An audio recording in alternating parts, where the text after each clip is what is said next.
Last week I talked about some things that didn't work in my freelance business, marketing tools or methods of running things that simply didn't work. So now let's talk about some things that have really worked and actually transformed my business in 2016.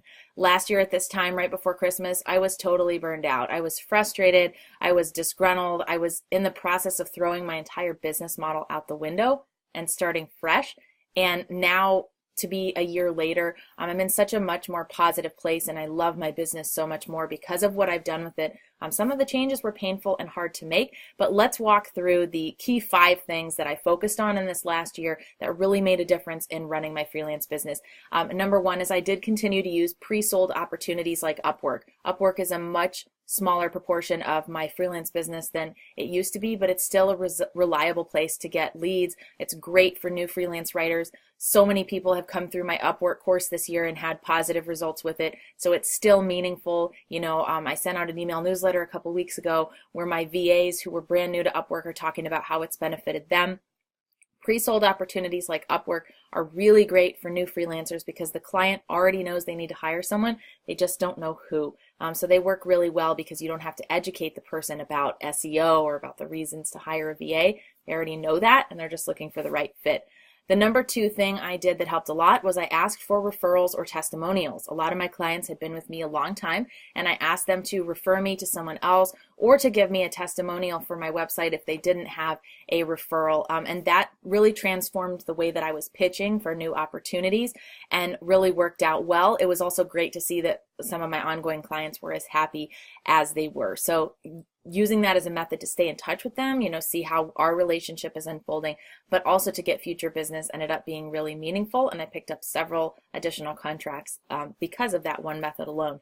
The number 3 thing I did, I focused only on ideal clients and projects this year. I did not take one project that wasn't an ideal fit for me. Now, there were 1 or 2 relationships that ended up eroding that I took this year, but that's normal. I mean, out of every so many projects, you're going to have some that don't work out.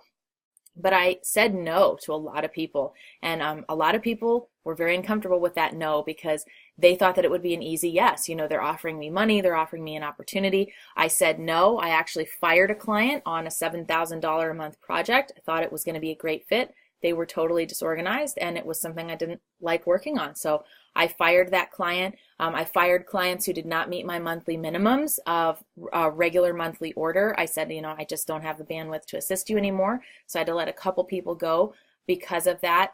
But only working with my ideal clients this year, it was really painful. In February, I fired half my clients, and as a result, my revenue was sliced right in half. And I thought, am I going to be able to make this business work on hardly anything? And I got all those contracts back. Like I replaced all that income. I didn't get those contracts back. I let those people go, but I replaced all that income with new clients who were ideal projects and ideal clients for me. And I'm still working with the vast majority of them. That's been huge. I mean, saying no to people who are not a fit, it's always a little bit uncomfortable, but I'm getting more and more used to it. And I'm only saying yes to projects that I really like working on. It's made a huge difference in my day-to-day.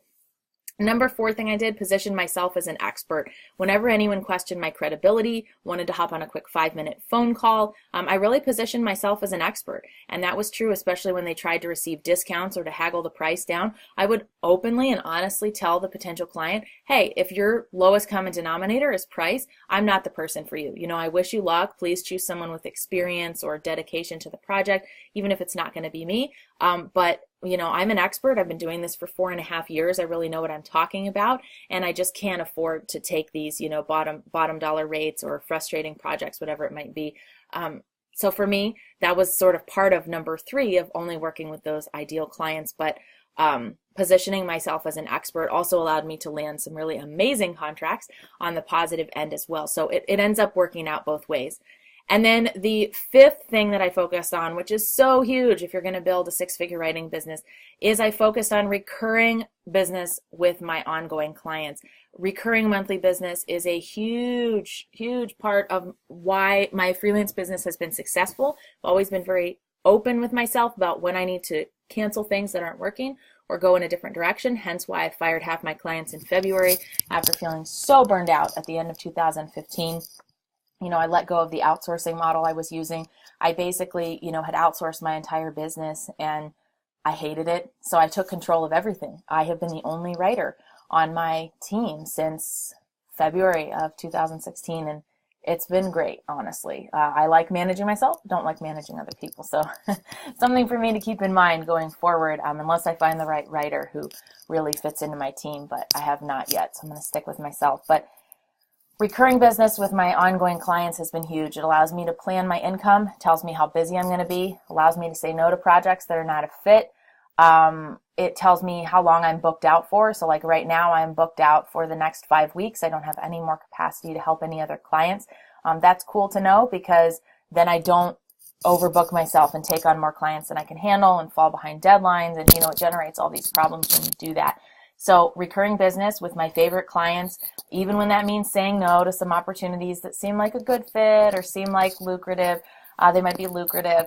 No, really focusing on those ideal clients. My recurring business has made me grow as a business owner and as a writer by leaps and bounds. And I'm just in such a much different place than I was last year. Last year I was so burned out from having outsourced everything, and I feel so much more at peace with my decisions this year and how I chose to manage things. And I had to think more like a CEO. It was hard to fire people and let them go when it just no longer made sense for my business. But at the same time, I had to approach this like a business. It's not a charity where I'm responsible for paying everybody else and suffering physically and mentally as a result on my own part of the business. So I think these 5 things made such a big difference for me. So be open, as you are going into 2017 and thinking about what is going to work best for you, what hasn't worked this year, what has worked this year, and make changes as necessary. So good luck. I hope you have a really successful 2017. Hope you continue to use my advice to help you grow your freelance business and